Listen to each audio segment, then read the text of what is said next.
This experience was written and shared by Jurado from Querétaro, Mexico. I've been a motorcyclist for more than 7 years, and on many of the road trips we've made with our group of friends who share this passion, we've seen a lot of things. Not all are paranormal, but most are strange or dangerous. This time I'm going to tell you about riding one of the roads from Querétaro to Pinal de Amoles. Everything was normal that afternoon during the trip until night fell. I'd say we were about halfway when, riding at the back this time, my motorcycle suddenly started failing and began leaving me behind little by little.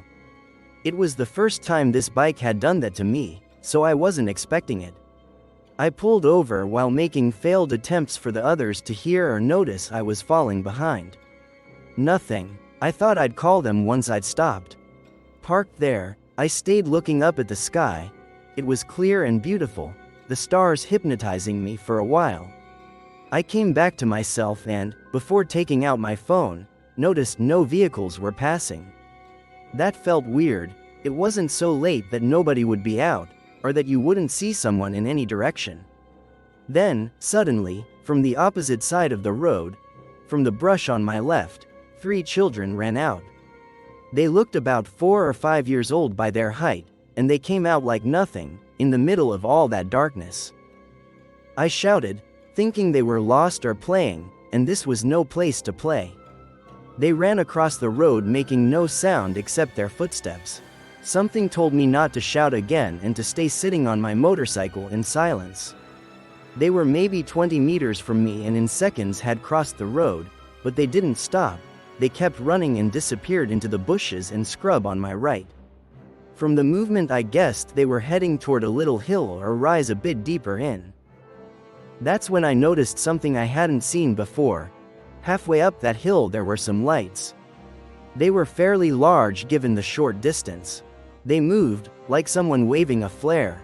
Looking closer, they seemed like balls of fire rolling down toward the area where I'd seen the kids run. I started to worry because I didn't know what they were and didn't want to find out. Before I realized it, those balls of fire were moving toward the road where the children had run, which meant they would reach the road and I'd probably see them up close. I was, needless to say, terrified and couldn't move. I was afraid to take out my phone and show its light. I didn't know what it was, but I didn't want anything to see me. Then I saw headlights coming the other way. A car was approaching. I kept watching, trying to think how to get their attention without those lights on the hillside seeing me too.